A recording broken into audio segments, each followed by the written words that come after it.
మాట్లాడుతున్నారు? దీప, బెంగళూరు. ఓకే, మాట్లాడండి.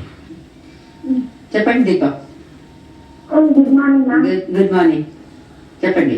నాకు మ్యారేజ్ 5 years అయిందండి. ఓకే.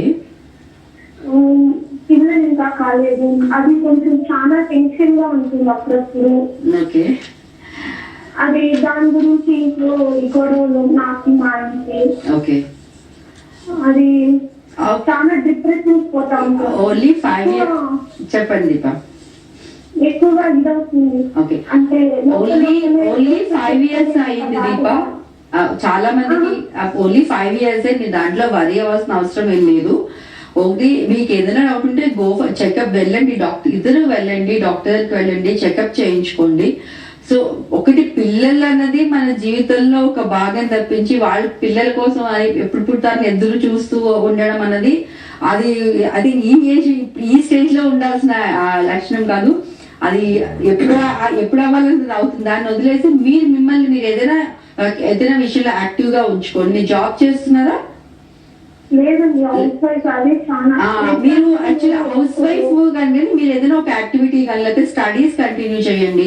లేదంటే ఏదైనా చిన్న ఏదైనా చేయగలిగితే మీకు హాబీస్ కానీ అలాంటి ఏదైనా చేసుకోండి.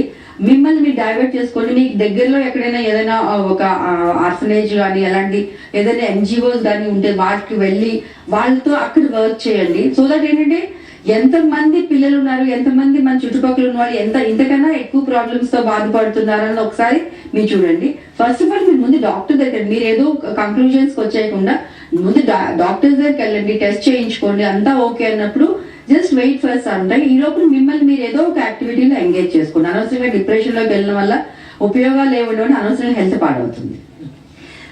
మరి చూసుకుండగానే 9 అయిపోయింది కాబట్టి మనం ఈ కార్యక్రమం ముగించే సమయం అయిందండి. ప్రేక్షకులందరికీ ఒక చిన్న విన్నపం అండి. చట్టానికి సంబంధించి సోమవారం మీరు అడగవచ్చు, అలాగే శుక్రవారం స్త్రీలకు సంబంధించి మా ఆసరా కార్యక్రమం ప్రసారం అవుతుంది. అప్పుడు మీరు మమ్మల్ని ఇదే నెంబర్లపై సంప్రదించవచ్చు. అంటే ఇప్పుడు ఇందాక స్క్రోల్ అయిన నెంబర్ మీదే మీరు సంప్రదించవచ్చు. బంధాలు అనుబంధాలు కార్యక్రమం మాత్రం కేవలం మన మానసిక ఆరోగ్యం కోసం నిర్దేశించబడింది. సో ఇది గుర్తుంచుకుంటారని ఆశిస్తూ ఈ కార్యక్రమాన్ని ఇంతటితో ముగిస్తున్నాం. ఈ కార్యక్రమం తిరిగి పునఃప్రసారం ఈ రోజు రాత్రి 11:30 అవుతుంది. తిరిగి వచ్చే మంగళవారం ఇదే సమయానికి కలుసుకుందాం. అంతవరకు సెలవు. నమస్కారం అండి.